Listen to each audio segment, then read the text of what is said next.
오늘 말씀의 제목은 양과 염소의 차이입니다. 우리 옆에 계신 분하고 함께 인사 나누겠습니다. 사랑하고 축복합니다. 사랑하고 축복합니다. 한 번 더 인사하겠습니다. 오늘도 은혜 받는 예배 되십시오. 오늘도 은혜 받는 예배 되십시오. 네, 반갑습니다. 어느새 9월입니다. 참 좋은 계절이죠. 그 뜨거웠던 그 여름철의 더위도 한풀 꺾이고 이제 아침 저녁으로 제법 선선해진 것을 느끼게 됩니다. 사람마다 다르겠지만 저는 요즘 그런 고민이 되더라고요. 저녁에 문을 닫고 자야 되나 열고 자야 되나. 예전에는 하지 않았던 생각인데 여러분들은 열고 주무십니까? 아니면 닫고 주무십니까? 열려고 하니까 열려고 하고 편하신 대로 하시면 됩니다. 근데 어쨌든 참 자연의 순리라고 하는 것이 참 신기합니다. 아무리 기승을 부려도요, 조금 지나고 나니까 이제 한풀 꺾이기 시작을 하고 또 이렇게 수그러들면서 또 새로운 시간들이 우리에게 오지 않습니까? 이런 순리라고 하는 것은 상당히 중요한데요. 이 순리라고 하는 것은 잘 보면 어떤 때하고 관련이 되어져 있습니다. 그것이 다 이렇게 때에 맞추어서 이런저런 진행되어지는 이런 때가 있다는 겁니다. 그래서 유명한 전도서 3장에 보면 범사에 기한이 있고 천하 만사가 다 때가 있나니 이렇게 이야기하지 않습니까? 그랬더니 어느 분이 맞아요, 때가 있어요 이러면서 때밀이 수건에다가 천하에 때가 있다 이렇게 써가지고 아주 웃기게 하시기도 했는데요. 잘 보면 날 때가 있고 죽을 때가 있고 또 심을 때가 있고 뽑을 때가 있고 울 때가 있고 웃을 때가 있고 헐 때가 있고 세울 때가 있고 이러면서 쭉 때에 대한 이야기를 하시는 것을 보면 그렇지, 다 지금 때가 있는 거지 라고 하는 생각을 하게 돼요. 이 때가 있다고 하는 이야기와 함께 이 전도서에 보면 우리에게 그런 교훈을 주시지 않습니까? 하나님이 모든 것을 지으시되 때를 따라 아름답게 하셨고 라고 이야기하시잖아요. 때를 따라 아름답게 하셨다고요. 그러니까 여러분, 어느 때만 아름다운 게 아니에요. 어느 때만 아름다운 게 아니에요. 요즘 우리 젊은 친구들을 보면 이 젊은 게 참 복이죠. 그래서 뭐 대단하게 찍어 바르지 않고 뭐 대단하게 꾸미지 않아도 참 멋있어요. 참 좋은 때지라고 얘기하시잖아요. 그러면 여러분 거꾸로 생각을 해보면 나이 희끗희끗하게 들고 머리 이렇게 휘어지고 또 이렇게 얼굴에 주름 잡히고 이러면은 좋은 때 아닌가요? 좋은 때 아니에요? 아니에요. 그때도 좋은 때예요. 왜냐하면 때를 따라 아름답게 하셨잖아요. 그러니까 활짝 핀 꽃만 필요한 게 아니고 앙상한, 어쩌면은 꽃도 피우지 못하고 앙상하게 있더라도 그것도 아름다울 수 있다라고 하는 것을 우리는 이 성경을 통해서 배워야 합니다. 그래서 하나님 때를 따라 아름답게 하셨으니까 하나님 늘 아름답고 귀하게 해주십시오. 좋은 때 다 지나갔어. 이제는 이제 내려가는 길밖에 없어 라고 생각하시지 말고 하나님이 내게 주신 시간들, 그 마지막까지 불꽃을 피우면서 하나님이 내게 주신 아름다운 때를 살아가는 우리 모두가 되실 수 있기를 간절히 축원합니다. 아멘 하신 분들한테는 더 큰 은혜가 있기를 간절히 바랍니다. 그래요. 특별히 이 9월을 시작하면서 이제 앞에 보시면 제가 조금 설명이 필요해서 여러분들께 설명을 드리고 또 함께 기도하기를 원합니다. 저희 교회는 매월마다 이 주제를 정하고 주제 성구를 정합니다. 그래서 그 주제와 주제 성구를 저 옆에다 이렇게 붙여 놓습니다. 아울러 그 달에 행하질 여러 가지 일들과 관련된 이야기들 이렇게 쭉 적어 놓죠. 근데 혹시 여러분 앞에 보이세요? 앞에 커다랗게 글씨처럼 이렇게 오른쪽 현수막에 붙어 있는 게 어떤 내용입니까? 그침이라는 데 있죠. 그침. 저는 그침이라고 얘기하지 않고 스톱이라고 얘기하려고 하는 생각이 있었는데, 그래서 멈춤이라고 쓰고 싶었는데, 우리 이제 목사님 한 분이, 목사님, 그거보다는 그침이 좋겠어요. 이렇게 이야기를 하시더라고요. 이 9월달을 시작하면서 이달, 이 9월에 큰 마음 가운데 기도하면서 또 여러분들과 함께 기도의 주제로, 목회의 주제로 잡은 것은 사실 그침이라는 겁니다. 이 그침이라고 하는 것은 여러분 어떤 내용이냐면, 무언가를 이렇게 하다가, 무언가를 이렇게 지속적으로 어떤 거를 하다가 그걸 멈추는 거 아니겠습니까? 하지 않는 거 아니겠습니까? 뭐 이유가 어찌됐건 이렇게 안 하고 그걸 멈추는 것을 그친다고 이야기하지 않습니까? 대개 여러분 그친다, 멈춘다라고 이야기하면 불안합니다. 여러분 불안하잖아요. 뭘 해야 되는데 아무것도 하지 않으면 불안하다고요. 막 걱정이 된다고요. 내가 이러고 있어도 되나? 이런 생각이 들고, 요즘에는 다들 바쁘게 움직이기 때문에 하루만 지나고 조금만 시간을 놓쳐도 뒤처지지 않습니까? 그래서 내가 아무것도 안 하고 있고 내가 이렇게 뭐 하는 사이에 남들은 훅 가버리면 나는 마치 낙오자처럼 그렇게 될까봐 마음이 동동거려지지 않습니까? 그래서 이 뭔가를 그친다고 하는 것, 뭔가를 멈춘다고 하는 것이 우리한테는 전혀 익숙하지 않습니다. 근데 여러분, 이 성경을 보면서 이 9월달을 위해서 기도하면서 하나님이 마음 가운데 주시는 생각이 뭐냐면, 그침도 은혜야, 멈춤도 은혜야. 열심히 막 달려가는 것만이 능사가 아니고 때로는 멈출 수도 있어야 한다. 그칠 수도 있어야 한다. 그래서 이 9월달에는요, 그침의 은혜를 구하기 시작을 했어요. 멈춤의 은혜를 구해야 되겠다. 그런 생각이 들었어요. 실제로 이 본문은 여러분 마가복음 4장 39절에 있는 말씀이 근거입니다. 오늘 새벽 기도회 때도 월삭 기도회여서 처음 설명을 드렸는데요. 이 말씀이 나오고 있는 그 배경은 어떤 거냐면, 주님이 제자들과 함께 저녁쯤에 건너편으로 가자 이러면서 제자들을 데리고 배를 타고 가시는데, 왜 저녁 때 움직이십니까? 저녁 때는 나갔던 사람도 들어와야 되는 거 아니에요? 근데 굳이 저녁 때 가자고 움직이시면서 제자들을 데리고 가세요. 그런데 가다가 성경에 보면 큰 풍랑이 일어나서 이 배가 막 뒤집힐 정도로, 큰 물결이 막 바다에 있던 물결이 배 안으로 막 들어올 정도로 그렇게 요동을 치는 겁니다. 근데 주님은 그 사이에 어떤 이유가 있었는지 모르지만 고물에서 이렇게 주무시고 계셨대요. 웬만하면 제자들이 깨우지 않았을 텐데 예수님을 깨우면서, 주님, 선생님, 우리 죽게 생겼습니다. 우리 큰일 났습니다. 이렇게 이야기할 때 주님이 일어나셔서 깨어 바람을 꾸짖으시면서 바다더러 이르시되 잠잠하라, 고요하라 하시니 바람이 그치고 아주 잔잔하여지더라 라고 하는 말씀이 오늘 우리가 붙잡은 이 9월달의 주제의 말씀이에요. 여러분, 일렁이는 바다 물결같이 요동치고 막 홍렁일 때 여러분 얼마나 불안하겠습니까? 요즘 많이 불안하죠. 요즘 여러 가지 것들이 불안합니다. 나라의 정세가 불안하고, 또 이런저런 들려오는 소식들이 불안하고, 또 학생은 학생 나름대로, 청년은 청년 나름대로, 나이 드신 분들은 나이 드신 분들대로. 그래서 한편으로 보면 우리 마음 가운데 막 요동치고 세상의 것들이 막 휩쓸려서 그래요. 근데 그때 여러분, 저는 이 말씀이 떠오르는 거예요. 잠잠하라, 고요하라. 우리 안에 계속적으로 솟아나오는, 때로는 불끈불끈 솟아나오는 분노가, 때로는 서운함과 아픔의 눈물들이 그쳐지는 이 9월 한 달 되실 수 있기를 간절히 바랍니다. 하나님이 여러분 우리의 마음 가운데 염려하고 걱정하는 것 가운데 그쳐라. 성경에 보면요, 이 그친다라고 하는 것이 은혜일 수 있어요. 예를 들면 여러분, 그가 하시던 모든 일을 그치고 일곱째 날에 뭐 하시니라? 안식하니라. 이 일을 그치는 게 쉬는 거 아니겠습니까?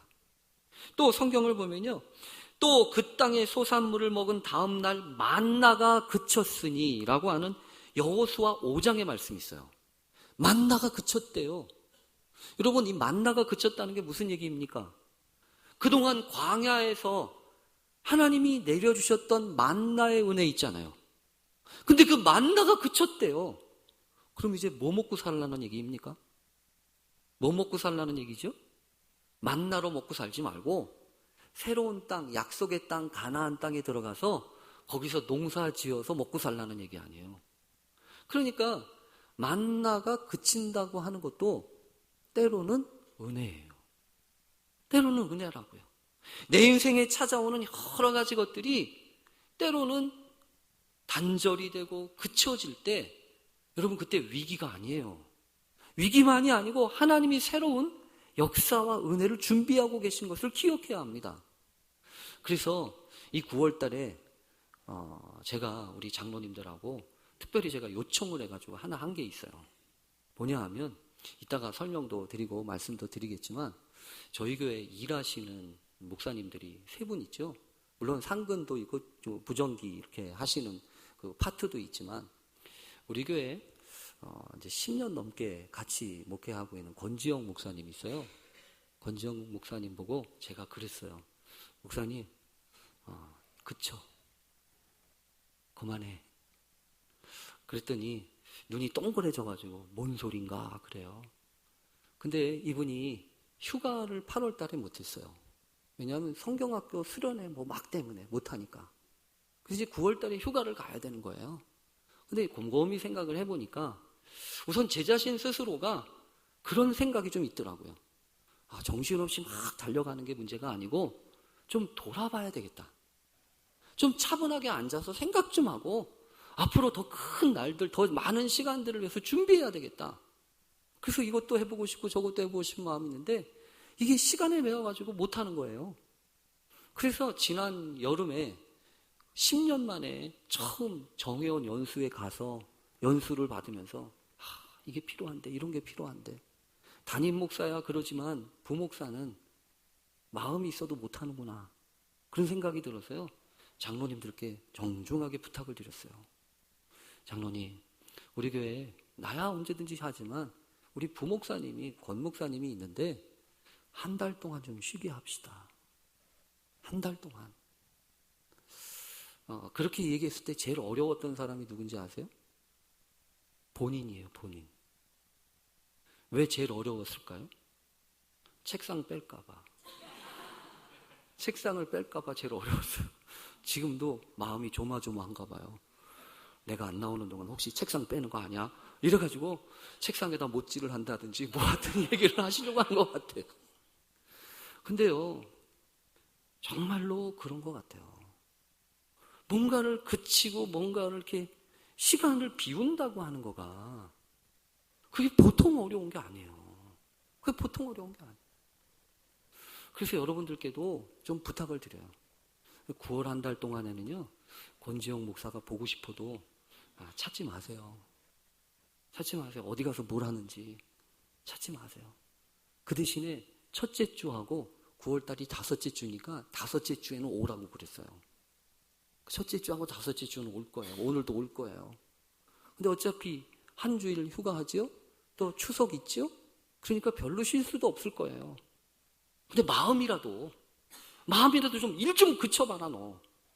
쉬면서 하나님의 은혜를 기억하고 내가 하는 게 아니라 하나님이 하시는 일이 무엇인지를 좀 함께 보자. 이런 생각을 하고서 기도하고 있는데요. 이제 청년부가 좀 걱정이죠.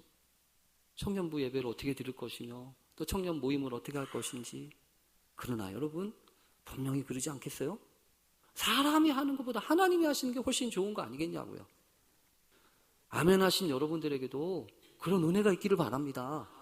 여러분이 하는 것보다 하나님이 하시는 게 훨씬 크지 않겠습니까?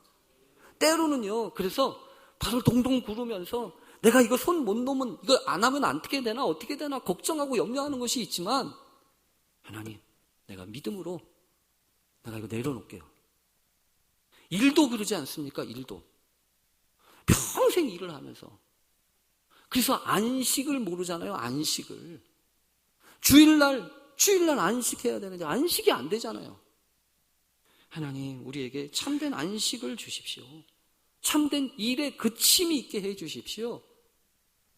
그래서 평생 푹 쉬라는 얘기가 아니고 열심을 다해서 다시 준비하고 나오라는 얘기 아니겠습니까? 오늘 이 자리에 오신 여러분들에게 이 9월 한 달 동안 여러분의 삶을 요동치게 하는 그 모든 것들이 잠잠하게 되는 그런 은혜가 있기를 간절히 바랍니다. 또 이 나라에 전쟁의 소용돌이와 전쟁의 흉흉한 소문들이 그치는 역사가 있게 되기를 간절히 바랍니다. 또한 우리의 마음과 우리의 삶 속에 찾아오는 모든 재앙이, 그래서 여러분 성경에 보면 사무엘하 24장에 보면 그런 말씀이 있더라고요. 다윗이 하나님을 위하여 여호와께 제단을 드리고 번제와 화목제를 드렸을 때 자신이 물론 잘못해서였지만 인구 조사를 해가지고 하나님한테 책망받고 또 하나님이 때리셔가지고 3일 동안 온역과 온통 그 재앙이 임했을 때 여러분 하나님 앞에 예배하고 하나님 앞에 번제하고 화목제를 드렸을 때 하나님이 그 나라에 내리는 재앙을 그치게 하셨다고요. 여러분 그것처럼 우리가 하나님 앞에 집중하고 나올 때 하나님이 허락하시는 그 그치게 하시는 은혜. 여러분 유도에 보면 그렇잖아요. 유도에 보면 여러 가지 신호가 있지만 싸우다가 그쳐! 이렇게 이야기하잖아요.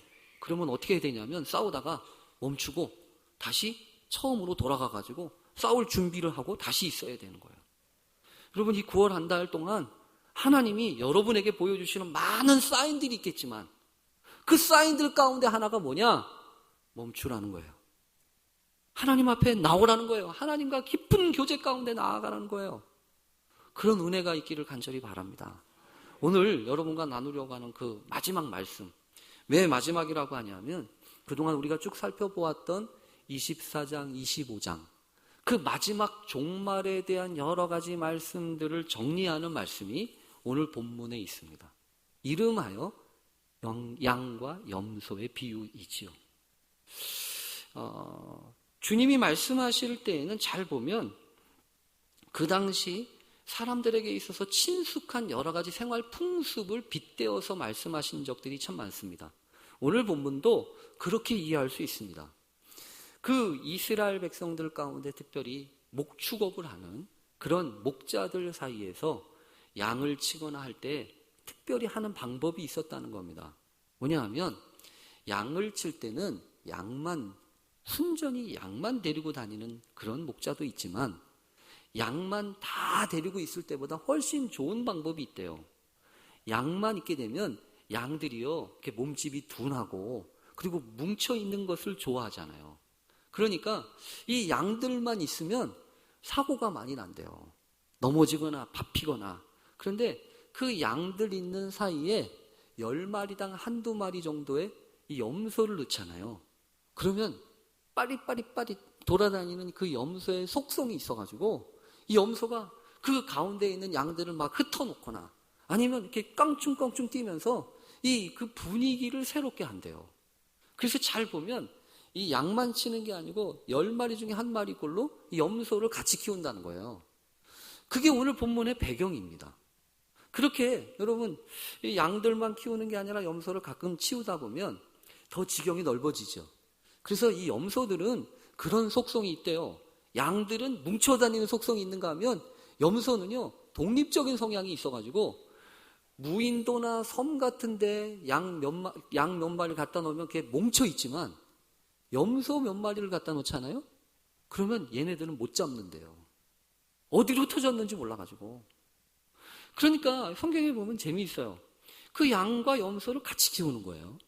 근데 같이 키우는데 밤이 되고 저녁이 되면 다 불러 모아가지고 이제 재워야 되잖아요. 근데 재울 때는 같이 재우지 않는데요. 왜냐하면 양은 울을 입고 있잖아요. 자연적인 울을. 그래서 추위에 강해요. 근데 염소는 그렇지 못하대요. 염소는 추위에 약하답니다. 그러니까 염소들만 따로 모아가지고 따로 재워야 되는 거예요. 따뜻한 곳에 재워야 한다는 거예요. 그러니까 오늘 성경이 그 얘기예요. 인자가 오게 되면 목자가 양과 염소를 구별하는 것처럼 너희들도 지금은 다 뭉쳐있는데 그 뭉쳐있는 사람들 중에 어떤 사람, 오른편에 있을 사람은 양 같은 사람들, 왼편에 있는 사람은 염소 같은 사람들 내가 나눌 거야 라는 얘기예요. 그런데 여러분, 양과 염소로 나누어지면 좋겠어요. 그런데 그게 심각한 문제예요. 오늘 성경에 보면 이 오른편에 있었던 양처럼 분류되어져 있던 이 사람들은 내 아버지께 복을 받은 사람들이라고 이야기합니다. 그러면서 창세부터 예비된 하나님의 나라를 상속받아라 이렇게 이야기하고, 왼편에 있었던 염소 같은 사람들에게는 뭐라고 얘기하시냐면 저주받은 자들아, 마귀 사단과 그 사자들이 처하게 될 영원한 불못에 너희들도 갈 거야 라고 이야기하시면서 저주를 쏟아 부으신다고요. 그러니까 여러분, 이게 심각한 거죠. 한쪽은 오른쪽에 있는 양 같은 사람들은 축복의 사람들, 복에 받는 사람들이 될 것이고, 왼쪽에 있었던 그 염소 같은 사람들은 어떻게 된다고요? 저주받는 사람이 된다고요. 그러니까 이거는요, 우리가 계속해서 살펴본 것처럼 참 이 마태복음 25장엔 이걸 나누는 일을 하시잖아요. 지혜로운 처녀, 미련한 처녀, 착하고 충성된 종과 악하고 게으른 종, 이렇게 나누어지잖아요. 오늘도 말씀의 본문의 내용이, 결론이 그거예요. 양 같은 하나님의 복을 받는 사람들이 있는가 하면 염소같이 저주받는 사람들이 있다는 겁니다. 그러니까 여러분, 이거 주의해야 되지 않겠어요? 이거 조심해야 되지 않겠어요? 양과 염소의 차이가 뭔지 알아야 되는 거 아니겠냐고요. 대개 양과 염소는 아까 말씀드린 것처럼 모양도 비슷하지만 속성이 조금 틀려요. 속성이 조금 틀리다. 그래서 교만하게 뿔을 가지고 이렇게 막 들이받고 그런 걸 염소라고 하잖아요, 보통. 그래서 죽여도 자기를 죽이는 그 사람 앞에서도 꼼짝 못하고 그냥 순종하는 사람을 양과 같은 사람이라고 얘기하잖아요. 근데 오늘 성경에는 그거보다 더 중요한 게 하나 있어요. 오늘 성경을 보면 혹시 오해하실 수가 있습니다. 어떤 것을 오해하실 수 있냐 하면, 거봐, 오늘 성경을 보니까 이 양 같은 사람들이나 염소 같은 사람들에게 뭐라고 하셨냐면, 여기 보면 이러잖아요. 내가 줄일 때 너희가 먹을 것을 주었고, 또 목마를 때 너희가 마실게 하였고, 나그네 되었을 때 영접하였고, 헐벗었을 때 옷을 입혔고, 병들었을 때 돌보았고, 옥에 갇혔을 때 와서 보았잖아, 이렇게 얘기하시잖아요. 여러분, 이게 뭐죠? 6가지 어떤 행동들이에요. 근데 그 6가지 행동들, 구약에서 선한 사람들이 해야 하는 의무사항 3가지와 또 그 외로 하는 봉사의 생활 3가지가 덧붙여 있는 건데, 그건 중요하지 않아요. 뭐가 중요하냐면, 자칫 오해하면 이렇게 오해할 수 있어요. 아, 거봐, 선한 행실을 해야 하나님이 구원해 주신다는 거야. 우리가 예수를 믿기도 하지만 선한 행실을 해야지. 여러분, 그럴듯한 말씀의 결론인 것 같은데, 오늘 사실 우리가 주의 깊게 보아야 되는 건 그 부분이 아니에요. 그 부분이 아니라 이 사실이에요. 뭐냐 하면, 오늘 성경은요, 선한 행실을 강조하는 말씀이기도 하지만 그거보다 더 중요한 뜻이 있어요. 그게 뭐냐 하면, 오늘 성경에 보면 우리가 반드시 먼저 기억할 게 있습니다.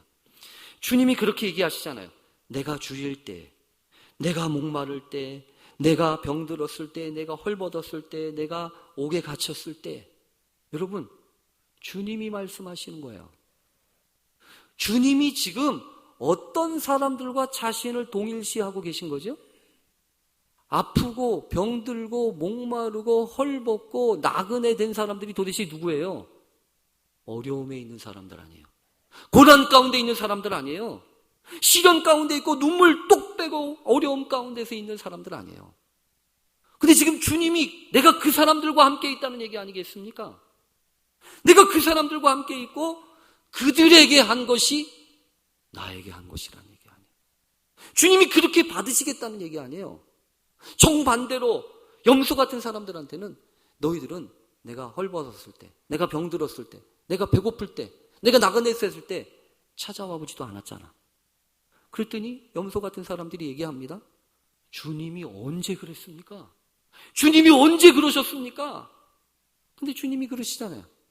너희 형제 중에 지극히 작은 자 한 사람에게 한 것이 나에게 한 거다는 얘기 아니에요. 여러분, 이 말씀은 심각한 겁니다. 왜 심각하냐 하면 주님이 우리 가운데 가까이 계시다는 거 아니에요. 내가 닿을 수 있는 곳에, 나하고 함께 있는 곳에, 특별히 어떤 곳에 아픔이 있고 고통이 있고 괴로움이 있고 눈물 뿌려가지고 안타까워하는 그 사람 가운데 있다는 거 아니겠어요? 그러니까 여러분 조심해야 합니다. 뭘 조심해야 되냐 하면 그렇게 헐벗고 아프고 괴롭고 힘들어하고 상처 있고 병들고 있는 사람들을 대할 때는 조심해야 돼요.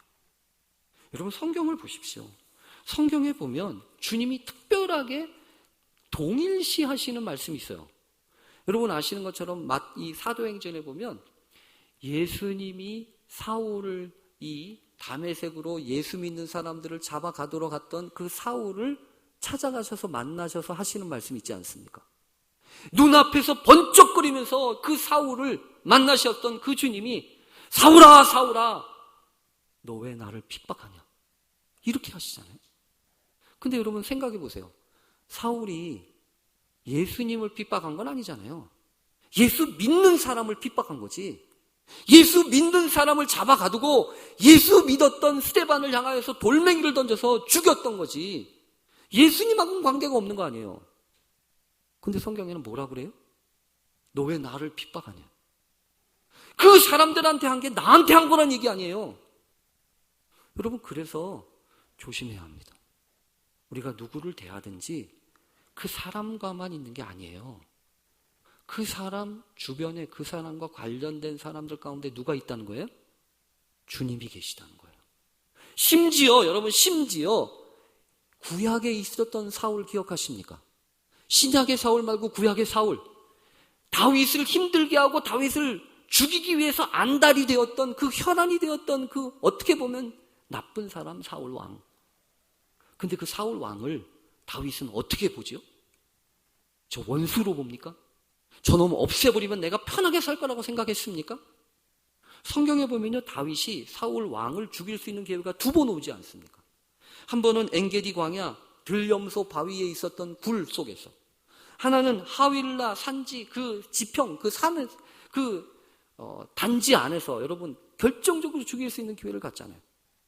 근데 다윗이요 사울을 보면서 저 왼수 덩어리 이렇게만 생각했나요? 아니잖아요. 하나님이 기름 부으셔서 세우신 왕으로 인정하지 않습니까? 그러면서 옷자락을 베면서도 마음이 찔려요. 마음이 찌른다고요. 내가 하나님이 원하시는 이 일은 아닌데 하면서 옷자락을 부들부들 떨면서 벤다고요. 여러분 이게 뭐지요? 다윗은 악한 사울이지만 악한 사울만 보고 있는 게 아니라 그를 붙잡고 계신 하나님을 본다고요. 여러분 우리도 마찬가지 아니겠습니까? 그러니까 이 말씀은 어떤 말씀입니까? 마지막 때가 되면 우리가 만나고 접하는 모든 것 속에 하나님의 손길이 담겨 있다는 거예요. 하나님의 역사가 있다는 거예요. 그러니까 어떻게 하라는 거죠? 함부로 하지 말라고요. 절대로 함부로 하지 말라고. 존중하고 배려하면서 하나님이 어떻게 일하실지 그 하나님의 역사 앞에 우리를 맡기라는 말씀이지 않겠습니까? 지극히 작은 자 하나에게 한 것이 곧 나에게 한 것이라고 말씀하지 않았습니까?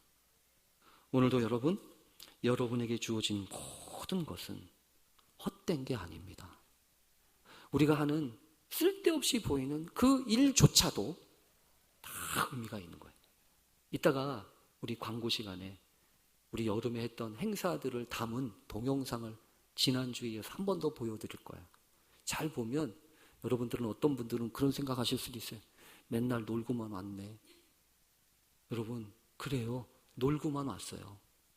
중고등부 같은 경우에는 아예 주제를 놀이라고 그랬다고요. 근데 제가 보면서 은혜 받았어요. 놀이는요 집중하는 거예요. 누가 뭐라고도 안 하고 그냥 마음껏 자신의 일들을 펼치는 거예요. 중고등부 아이들이 그런 마음의 결심을 하고 하나님의 은혜 가운데에서 그런 일을 경험했다고 하는 것이 정말로 귀해요. 여러분 그건 우리도 마찬가지 아니겠습니까? 여러분이 하는 모든 일들이 다 주님이 함께 하시는 일 아니겠습니까? 그래서 때로는 내가 아무 일 안 해도 하나님이 인도하실 거예요. 하나님이 채우실 거예요. 그런 은혜가 있는 이 9월 한 달 되실 수 있기를 간절히 축원합니다. 아멘. 우리 봉